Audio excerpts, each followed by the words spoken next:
The sun rises over the vast African savanna, painting the sky in deep hues of orange and gold as the land awakens. Mara, a seasoned lioness, stands atop a granite kopje, her eyes scanning the horizon for the morning's first movement.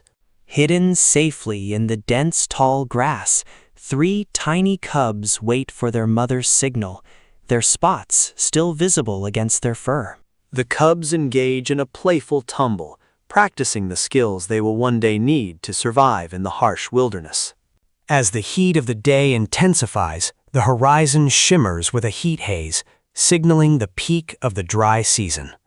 A herd of elephants migrates toward the distant river, their massive forms kicking up clouds of ancient dust. At the drying watering hole, a tense peace exists between predators and prey, all driven by the same desperate thirst.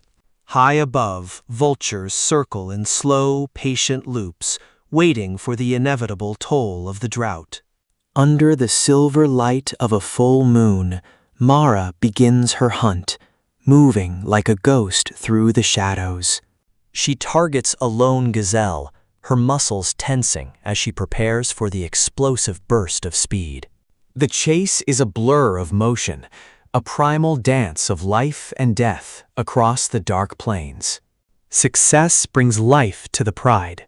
Mara carries the prize back to her hungry cubs in the early morning light. Suddenly, an unfamiliar roar echoes through the valley, signaling the arrival of a nomadic male lion. Mara instinctively hides her cubs deeper in the rocky crevices, her heart racing with protective fury. The confrontation is inevitable. The 2 lions face off in a display of power and territorial dominance. Mara fights not for herself, but for the future of her bloodline, her claws bared against the intruder. The intruder retreats, realizing the cost of this battle is too high, leaving Mara wounded but victorious. The drought reaches its peak. The landscape is a skeletal remain of its former lush self. Mara leads her cubs on a perilous journey across the valley in search of the last remaining spring. The smallest cub falters, exhausted by the heat, and Mara pauses to gently encourage him forward. They discover a hidden oasis, a small pocket of green life tucked away behind a canyon wall. A sudden dust storm rolls in, a wall of sand and wind that swallows the world in a brown haze. Huddled together, the family waits out the storm, their bonds strengthened by the adversity they face. The wind dies down, and a strange scent fills the air, the smell of moisture from a distant rain.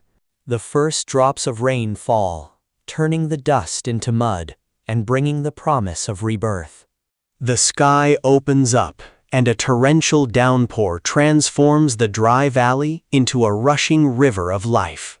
Within days, the brown earth is carpeted in emerald green, and flowers bloom in a riot of color. The cubs, now grown into strong adolescents, practice their first independent hunt under Mara's watchful eye.